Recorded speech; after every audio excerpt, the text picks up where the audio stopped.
আজ নবান্ন থেকে মাননীয় মুখ্যমন্ত্রী শুভেন্দু অধিকারী অন্নপূর্ণা যোজনা নিয়ে অফিসিয়াল বিজ্ঞপ্তি জারি করলেন, যার নাম্বার হচ্ছে 24/WC/O/OB-4/2026, ডেটেড 19/5/2026।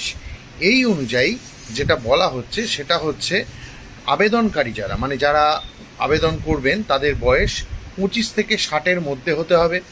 তিনি কোনো স্থায়ী সরকারি চাকরিতে নিযুক্ত থাকবেন না এবং রাজ্য বা কেন্দ্র সরকারের অধীনে কোনো রকম নিয়মিত পেনশন বা বেতন পাবেন না।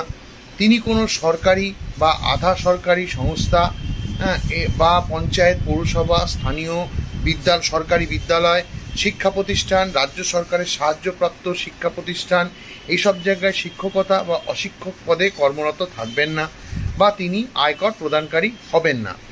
এছাড়া যারা লক্ষ্মী ভাণ্ডার পেতেন তাদের সবাই অটোমেটিক্যালি অন্নপূর্ণা যোজনায় যোগ হয়ে যাবেন। শুধুমাত্র যারা স্থানান্তরিত হয়েছে, যাদের নাম বাদ গেছে তারা ছাড়া, এমনকি যারা ট্রাইব্যুনালে অ্যাপিল পেন্ডিং রয়েছে বা সিএ এর জন্য অ্যাপ্লাই করেছেন, তারাও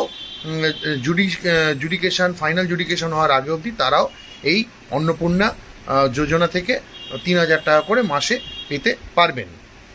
আর নতুন যারা অ্যাপ্লাই করবেন 1 জুন 2026 থেকে অন্নপূর্ণা যোজনার পোর্টালটা চালু হবে, যেখানে অনলাইন এবং অফলাইনে নতুন আবেদনকারীরা আবেদন করতে পারবেন।